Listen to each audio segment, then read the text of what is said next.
Hello, I'm Paul Hayes. Welcome. Welcome to a philosophy, a new philosophy. It's called Investorship. It's a philosophy I hope you'll find interesting, compelling, want to know more about, and hopefully subscribing to as a philosophy that becomes your own. The term is investorship. It suggests investing, but more specifically, it's a philosophy about financial decision making. One of the great people in the financial world as an investor is a fellow named John Bogle. He started what is now one of the largest financial firms in the nation, and he once was quoted as having said something that was profound and brilliant. He said that to be an investor, you have to first and foremost be a philosopher. And that's so true. And yet most people today that consider themselves to be investors are not philosophers. They've adopted a philosophy that seems to be the relevant philosophy that underpins the financial industry, and that is that you need to have help figuring out what to invest in, and you need to have somebody else really be the decision maker for you in financial decision makings. Investorship philosophy is very different. What I've come to understand over the last basically a career, but certainly since retirement, is that it isn't what people invest in that causes them to become successful financially. It's how they do it. It's what their behavior is, how they behave relevant to investing. And that's very different than the financial community that would say it's what you invest in that's everything. What you invest in is important, but it's not the cause of wealth. It's a source of wealth, but the cause of wealth is the behavior, the individual, how they go about the practice of investing. And so investorship is going to talk a lot about that how, and it's going to be very different than what you've probably focused on in the past. You know, Socrates was a great philosopher, and he once said that there's no surer sign of a person's education and intellect than their ability, willingness, and propensity to put aside their beliefs and convictions long enough and often enough to discover new things on which to base them. Such an important concept. And how important it is that we not just give lip service to it, but we practice it. Mark Twain, the great author, once said, "It isn't what we don't know that hurts us. It's what we know for sure that just ain't so." You know, there's so much that we think we know that on real scrutiny may not be right at all. And so much of what people tell you that they think they know that just ain't so. So the key, if to understand that many of the things we think we understand may be wrong, and that may need to be replaced by new thinking, by new concepts, new bases for future behaviors. That's what investorship is about. When I started in the investment business in 1973, there was an article published, I think it was in Fortune magazine, it doesn't matter, it was a very prominent magazine at the time, and it was authored by two individuals, Daniel Kahneman, a psychologist at the University of California at Berkeley, and Amos Tversky, a psychologist at Stanford University. And the two of them had collaborated over many years and had published what they called prospect theory. And it was an interesting and a valuable concept and theory, and that is that people, when confronted with making a decision, behave very differently when in different environments. Specifically, people when confronted with a loss make a very different kind of decision than when confronted with a corresponding gain of the same amount. And when they're confronted with a loss, they make a much higher risk decision. They entertain much higher risk kinds of activities than they do when they're confronted with that corresponding gain. And I thought at the time, this is a profound piece of work that has enormous applications in the financial field, because that's where people are confronted with gains and loss of a financial nature. And, you know, if people's behavior can be brought to their attention and how it can be pointed out that when confronted with this set of circumstances, you may be making a different kind of decision than over here when you're confronted with different circumstances, it could help people make better decisions. But the financial community has been so supportive of the idea of it's what you invest in that you need to focus on, that they've gone to a very large degree to ignore some of the behavioral aspects of their own clients. In 2003, Daniel Kahneman was awarded the Nobel Prize for economics. He's a psychologist. He was the first non-economist to ever get the Nobel Prize for economics.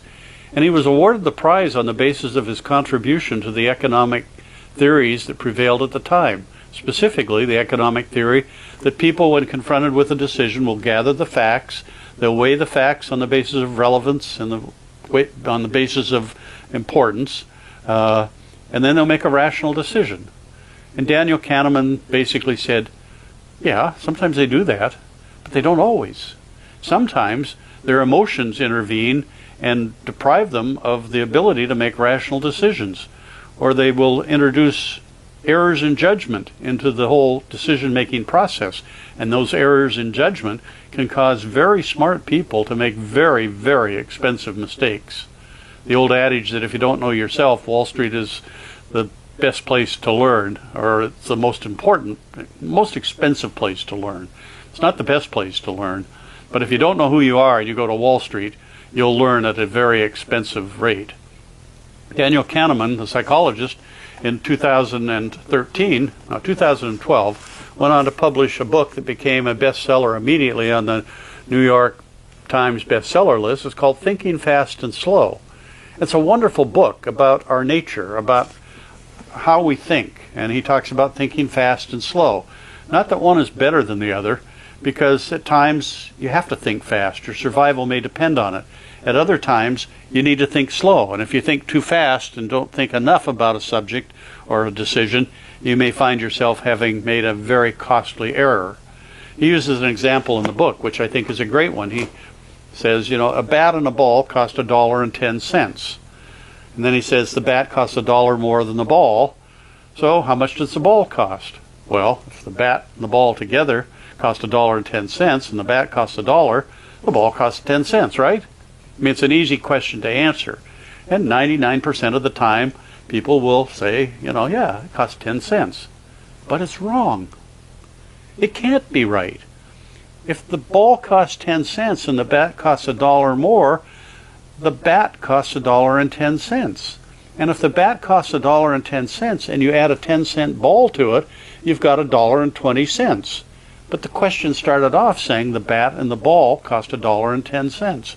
So the first and easiest and quickest answer that comes to mind, that most people are willing to, stake their life on almost, is wrong. And they don't take the time to slow down and think about it and think about their answer and back test it. If the bat costs $1 more than the ball and the ball costs 10 cents, the bat and the ball cost $1. The bat costs $1.10. The 10-cent ball makes it $1.20. It can't be right. So how do you solve the problem? Well, you can fall back on your basic algebra, which is the basis for deciding A plus B equals whatever.